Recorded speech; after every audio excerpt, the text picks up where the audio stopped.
Just a few hours, Governor Jerry Brown will give his State of the State speech. And political analyst Griffin Caen joins us with more on what to expect from the speech and Jerry Brown's fourth term. That'll never happen again.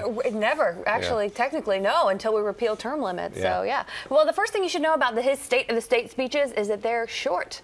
So, yeah, traditionally they run about 20 minutes at a time, and he's been known to sometimes get a little weird.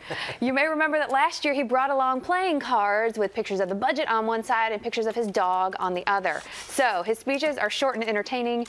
You should check it out if you get a chance. What he also always does is take the opportunity to tell California's critics, Texas, that they are wrong about California, and he talks about how great the state is doing. For example, construction is starting tomorrow on the high-speed rail project, which he will definitely brag about, among other things. Now, after talking about how great we are, he will then plead for financial restraint.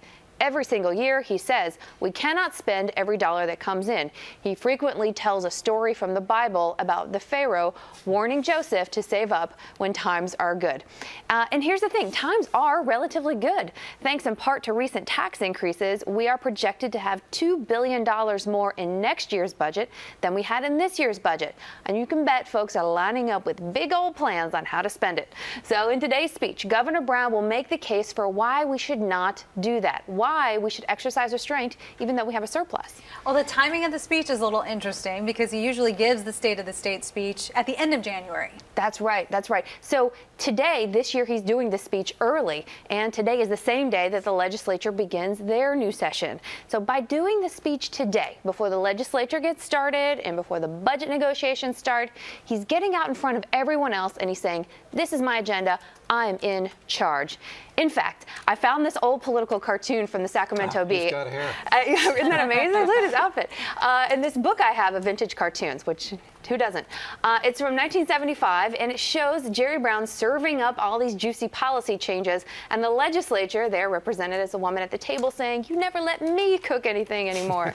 So he clearly likes to set the agenda and be the one to deliver the goods. But this year, he's starting his last term ever, so he can be even more forceful at getting out front. No sign of Linda Ronstadt in that cartoon. I looked, and it's not in the book. It's not. Sadly. Brought that up. By the way, well, it was famous at the time, in what, 76 or something like that.